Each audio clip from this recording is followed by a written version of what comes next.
Hello, this is Daniel Mart, and today I'm going to be reviewing Volume One of Why the Last Man.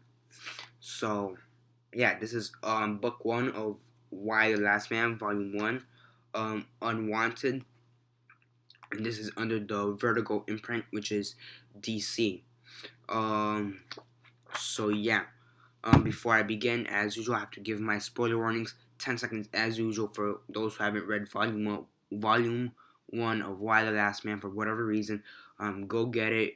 Whether it be from single issues or from the actual graphic novel. I don't care as long as you read the story, the first volume, and then watch this video. I'm all good. So yeah, 10 seconds as usual. Usual spoiler warning starting now.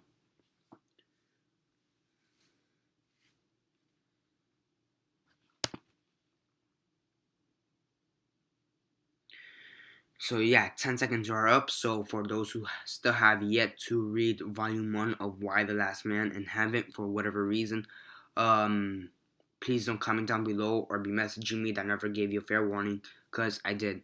So Why the Last Man? What I think of it. So as usual, quick synopsis, likes and dislikes, and then the rate. Um, Basically, Why the Last Man? Why the Last Man evolved around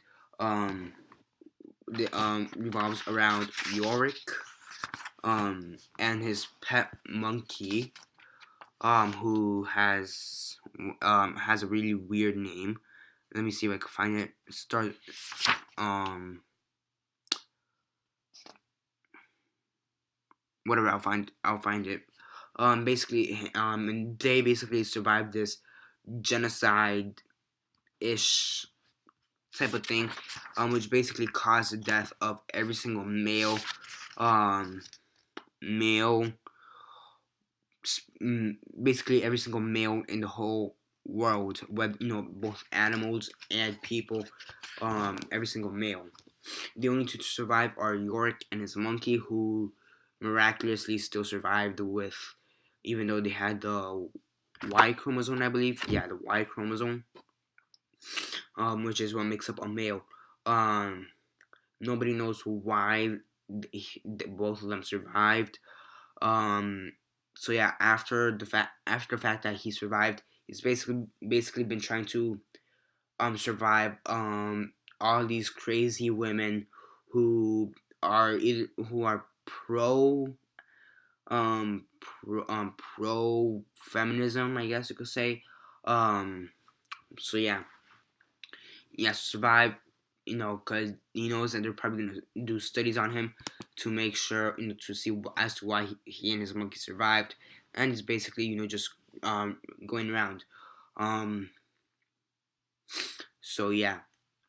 Besides that, you also kind of have a subplot where Yorick's mom, who is part of the government, she takes up presidency, becomes president of the United States because everybody in front of her, president, vice VP, speaker of the House, treasurer, all the cabinet members, the rule, were all male. So she's the next in line, being the only female.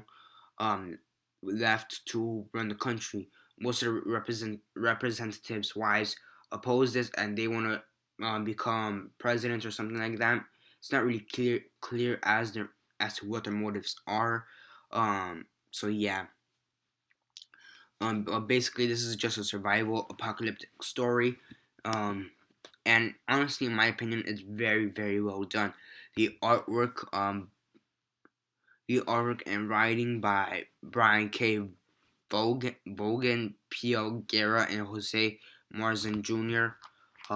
Right there, I don't know if you can read it, but right there, in bold. They do an amazing job at making the story arc. Making the story and story arc is pretty interesting. To have a complete gender just completely wiped out. Not only animals but also the males. There is some theories as to why this happened, but I'm not really gonna discuss that until I write every single issue, or every single graphic novel of Why the Last Man, which is probably gonna take me at least a good 2 or 3 years, I'm gonna say.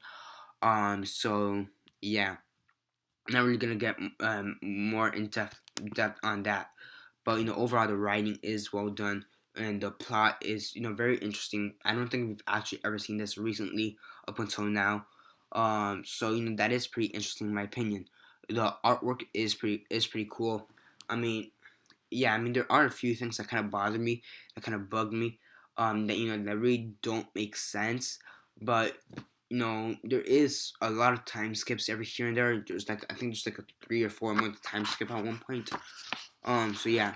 You also have the fact that Yorick's sister, who survived the genocide because she's a female, she becomes part of this group of women who basically hate males for whatever reason, and they just kill all the males.